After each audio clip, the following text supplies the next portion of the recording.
अरुणाचल प्रदेश के तवांग सेक्टर में 9 दिसंबर को भारतीय और चीनी सैनिकों के बीच झड़प हुई थी। मीडिया रिपोर्ट्स के माने तो भारतीय सैनिकों ने चीनी सैनिकों को घुसपैठ करने से रोका था और उन्हें पीछे खदेड़ दिया था। भारत में इस घटना पर जमकर बयानबाजी हुई। भारत जोड़ो यात्रा के दौरान कांग्रेस नेता राहुल गांधी ने केंद्र सरकार पर हमला बोला। उन्होंने कहा कि चीन युद्ध की तैयारी कर रहा है और मोदी सरकार सोई हुई है। साथ ही उन्होंने कहा कि चीनी सैनिक हमारे जवानों को अरुणाचल प्रदेश में पीट रहे हैं। जो हमारे जवानों को अरुणाचल प्रदेश में पीट रहे हैं, मैंने कहा हिंदुस्तान की प्रेस मुझसे इनके बारे में एक सवाल नहीं पूछेगी। राहुल गांधी के इस बयान के बाद गीतकार मनोज मुंतशिर ने भोपाल में एक कार्यक्रम में राहुल गांधी के कंट्रोवर्शियल स्टेटमेंट की। इस दौरान मनोज ने चाणक्य नीति के हवाला देते हुए कुछ दावे किए। उन्होंने कहा कि हमें दुख होता है जब एक निहायत गैर जिम्मेदार राजनेता कहता है कि हमारे देश के सैनिक चीनी सैनिकों से पिट गए। इतनी शर्मनाक भाषा का प्रयोग कैसे कर सकता है कोई? लेकिन मैं उसे क्या दोष दूं? मैंने चाणक्य को पढ़ा है। मैं आचार्य विष्णुगुप्त चाणक्य के स्टेटमेंट को कोट कर रहा हूं। विदेशी माता से पैदा हुआ बेटा कभी राष्ट्रभक्त नहीं हो सकता।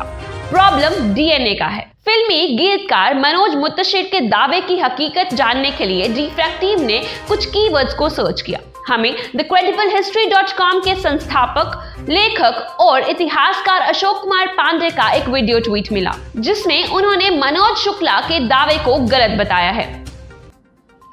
अभी देखा मैंने कि एक फिल्मी गीतकार जो है वो भोपाल में अपने भाषण का वीडियो लगाए हुए थे, जिसमें ये कहा गया कि विदेशी महिला का जो पुत्र है वो कभी देशभक्त नहीं होता, और इसके लिए चाणक्य का हवाला दिया गया। चाणक्य नीति बहुत पहले कभी पढ़ी थी, लगा दोबारा देखा जाए भाई चाणक्य ने ऐसा कैसे कह दिया या ऐसा क्या कह दिया जो तब ध्यान नहीं गया था। मुझे लगा अब ध्यान चला जाएगा। ऑनलाइन अवेलेबल है, किताब भी नहीं ढूंढनी पड़ी।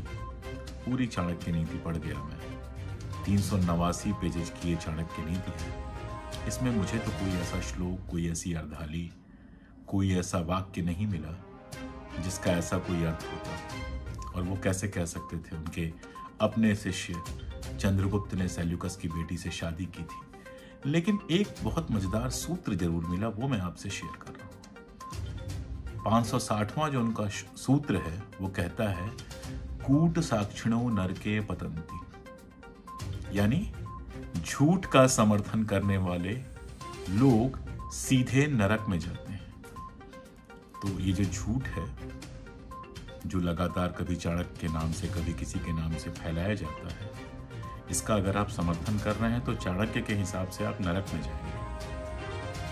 इसके बाद हमने कुछ और सर्च किया तो हमें एक फेसबुक पेज का लिंक मिला। चाणक्य नीति नाम के यूजर ने पोस्ट करते हुए कई दावे किए थे, जिसकी जांच के लिए हमने चाणक्य नीति को पढ़ा तो पेज नंबर 370 और 371 पर दिया विवरण मिला, जिसमें चाणक्य के शिष्य चंद्रगुप्त की सेल्यूकस की बेटी हेलिना के विवाह का विस्तार में विवरण दिया गया है। दरअसल यूनान और भारत के बीच भविष्य में होने वाले संघर्षों को टालने और शांति की स्थापना के लिए एक बैठक बुलाई गई थी, जिसमें किसी के द्वारा चंद्रगुप्त और हेलिना के बीच का विवाह करने का प्रस्ताव दिया गया था, जिसे चाणक्य द्वारा खुशी खुशी स्वीकार किया गया था। डिफ्रैक्ट के फैक्ट चेक से स्पष्ट है कि चाणक्य नीति के हवाले से गीतकार मनोज मुंतशिर शुक्ला का दावा गलत है। ऐसे और फैक्ट चेक्स के लिए देखते रहिए डिफ्रैक्ट।